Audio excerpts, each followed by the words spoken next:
Let's go to Devin in North Carolina. And great question here, Devin. Really love this.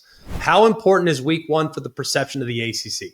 If Georgia Tech, Miami, Florida State, Clemson, North Carolina, Virginia Tech, and Syracuse all lose, the conference will be fighting an uphill battle from a narrative standpoint until rivalry week. Well, could they become a one-bid league after week 1 if all those teams lose? I'll say this. I think this is the biggest weekend for ACC football in years. I've said that all throughout the offseason. The ACC, they got 2 in last year, right? But that was partly because the SEC had 3 teams with 3 losses, and Miami lost to Syracuse, what have you, right? The ACC got 2 in last year, SMU and Clemson.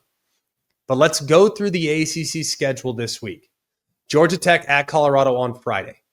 That could be huge when evaluating a Big 12 second team against an ACC second team.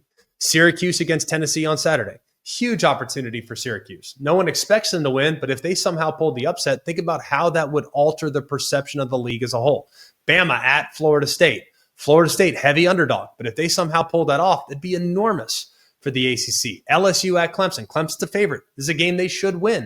This is a game that most people expect them to win. If they can pull this off, it'd be big, even though Clemson likely will punch their own way into the field because they're going to be in a great spot at season's end with their overall win-loss record. Cal at Oregon State. If Cal loses to Oregon State, that's not good for the ACC as a whole. Virginia Tech against South Carolina. What if Virginia Tech goes and beats South Carolina, a team that's ranked in the top 15 here in the preseason?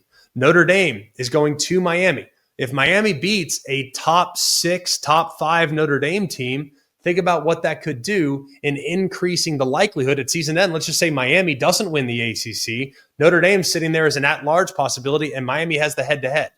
That would be massive for the ACC. And then TCU at North Carolina. If North Carolina can beat TCU, where they are a slight underdog, that'd be huge for Bill Belichick, naturally. But it'd also be big to showcase the depth of the ACC. It would improve their overall perception in the ACC. The perception right now is that the ACC is top-heavy. They have 2 legit teams, but the bottom of the league over the last few years has regressed mightily. If they can somehow pull off some stunners this weekend with Florida State, with Syracuse, with North Carolina, with Virginia Tech, with Miami, perhaps, that'd go a long way into reestablishing the credibility of the ACC as a whole. And I think if they can do that, then that really exponentially increases the possibility of getting 2 teams in just like they did last year.